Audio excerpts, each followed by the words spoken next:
We heard that Heroes of Might and Magic Olden Era is primarily inspired by 3 and 5. Could you explain this choice? I mean, first of all, it's in general like inspired by the older games. Mechanically, yeah, we have a lot of mechanics similar to the Heroes of Might and Magic 3 and 5. Why the reason? I mean, there is no specific reason. Just like we like the ones, but in general, we try to incorporate like all the cool stuff from all the hero games, and also as maybe you saw in the presentation, we're trying to go back to the roots, so we can kind of also we're deeply inspired by the Heroes of Might and Magic 2, for example, because some of our team members that's what was their first Heroes game, for example. Do you guys feel the pressure of the responsibility of reviving such a storied franchise? We definitely feel the pressure, yes. There is a great amount of lore behind the Heroes franchise, and also so many expansions by now that, first of all, the community has great expectations from us, and we as fans of the Heroes franchise also want to bring the best that we can. So the pressure is there, and we're going to try our best to... But also we are genuinely trying not just to make another Heroes game, we are trying to make a game that is fun to play, that is enjoyable to play. So, and we believe that since we are also like want this game be fun also for us, we're hoping that the fans will also genuinely enjoy it in one or another. I really love the ability to change color palettes in the game. Where did that idea come from? This was actually one of the most important things to us because it's based on community feedback. Our development idea is to always listen to the community and to bring what we can to their needs. So the community wanted different color profiles, they wanted different styles for the game, and that's exactly what we delivered. That's the thing about Heroes of Might and Magic. The old games feature a lot of variety and everyone has their favorites.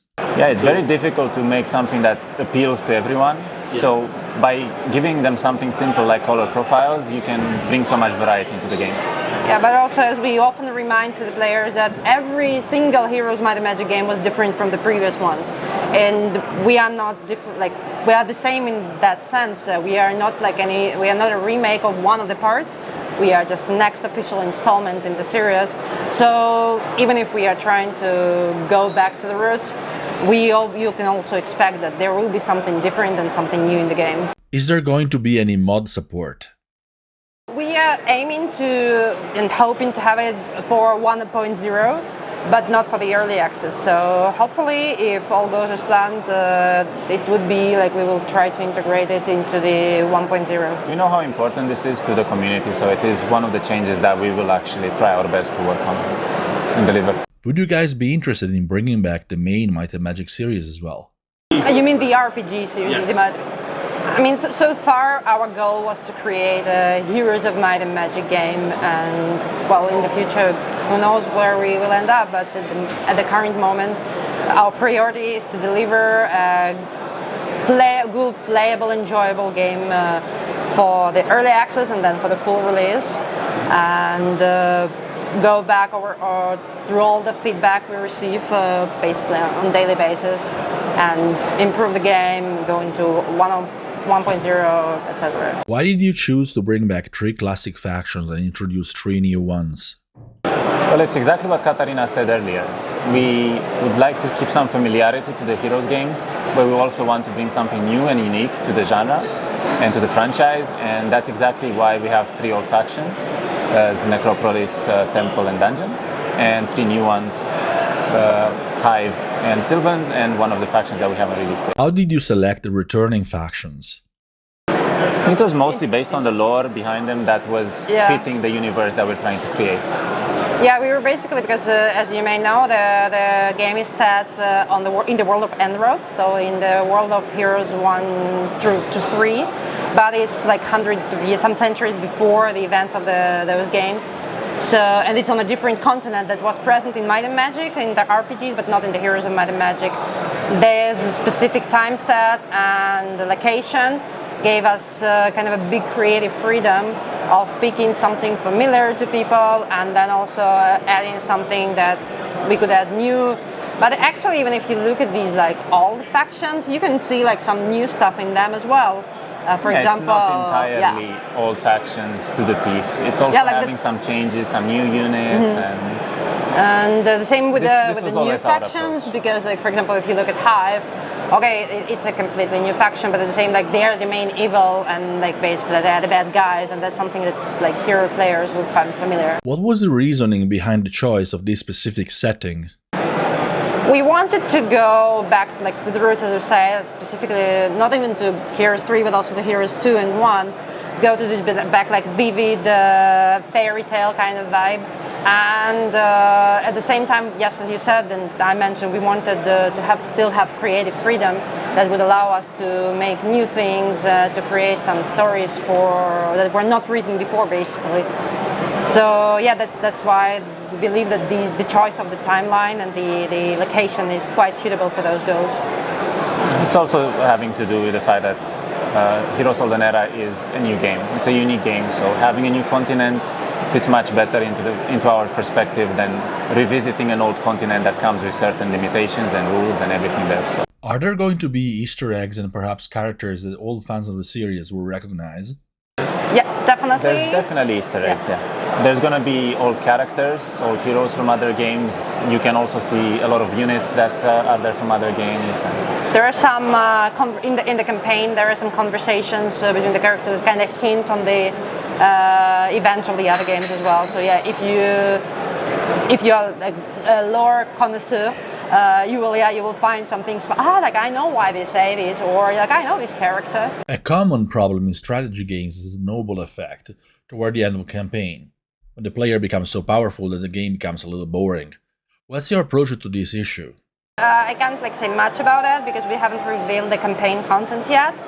But our campaign will be in a way different from what the campaigns used to look in the Heroes of 1, 2, 3, 5, etc. And I think one thing is public. We mentioned that it will be branching. It will be a branching story, so you'll have to pick your sides, let's say. So yeah, in the early access, the first 8 missions which is the Act 1 of the campaign, will be available. And yes, so far from the playtesters, I don't think we got any feedback about it being. No, we didn't. No, I think it all goes all good. So I guess. It's going to be a story-driven campaign. Yeah, it is. Yeah. There will be a story-driven campaign, and there will also be a lot of variety within the story that players can choose to go through themselves, however they like. It's a non-linear campaign, that's what we're aiming for. Why did you decide to have an early access instead of releasing the game directly? It's about our development idea that we're trying to shape the game with the community in mind. And we think that early access is by far the best that we can do, where we're taking a lot of feedback in. We have enough time to sift through all of that feedback and see what fits into our game as well. And doing so, it will allow us to make an even much better game for the... Alex, as the community manager, do you feel that the Heroes and Might and Magic community is hard to please? It's not that hard to please, honestly. I think the community just wants a good Heroes game. I think the community just wants to feel that passion behind the Heroes game again, to feel that, one more turn, I need to finish this map, this template, this campaign, and everyone expects the best. So we're going to try to deliver the best. Yeah, we are aware that it's a very diverse community with a very different tastes. One say okay, this is my favorite game, this is my favorite game. But on the other hand, if you think it's like basically any community, we are all different and we all prefer different things. So that's why as we said, we are going also to the early access to listen to the voices and to see what our players actually enjoy. And yeah. Is it the same within the development team as well, with different people having different favorites? Oh, just in the marketing team alone we have that, because I've been a huge part of Heroes 3 myself as a streamer and also competitive player for many years. Bart, for instance, has played a lot of Heroes 4, Heroes 5, he's been playing a ton of Heroes 5 even. And overall I think in the development team there's a lot of different sides. Some people like Heroes 2, Heroes 3, Heroes 5, Heroes 7, depends, really. What do you think is the element of this game that old fans of the series can look forward the most? For me as a competitive player, the main element that attracts me is the fact that we'll simplify the game in a way where it's going to attract much more new players into the game, and it's going to be simpler to learn, but there's still that competitive aspect where every single time you play you're going to get a little bit better and improve into the game. And also the quality of life changes for me. For me, as a narratively, it's a campaign, of course, but since I can't speak about it much, I would say it's in general, I'm more of a single player, and in general, I would say the game gives you everything. You want to play single player, there are plenty of templates to pick and just play against AI. Today you change the mind and you want to go multiplayer, you just open and you can pick the settings and like how you experience you in Heroes and play against the players basically with a similar experience. You want a longer game, okay, take a template with 8 players and play a multi-hero. You want a very short game, pick arena mode and play just the battle. So I would say like my favorite part is that we have a variety of things to many tastes, and hopefully each and every player will find something to their liking. What is the team doing to accommodate the requests of the competitive community? First of all, in our internal playtesters, we already have many people that have been very competitive in the past. And so our feedback is not only from newer people into the genre, but also the ones that are very experienced so that they know what is needed to be there to keep that balance. And also, it is very likely that we will balance a bit differently single player to multiplayer, and that we'll try to make multiplayer as competitive as possible while keeping single player a bit more casual looking, and there's not going to be that much timer issues, for instance, and stuff like that.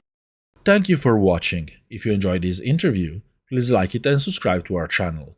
And if you so wish, leave your feedback and opinions in the comments. Your input and support are always highly appreciated. We hope to see you soon here on the channel and every day on Simulation Daily.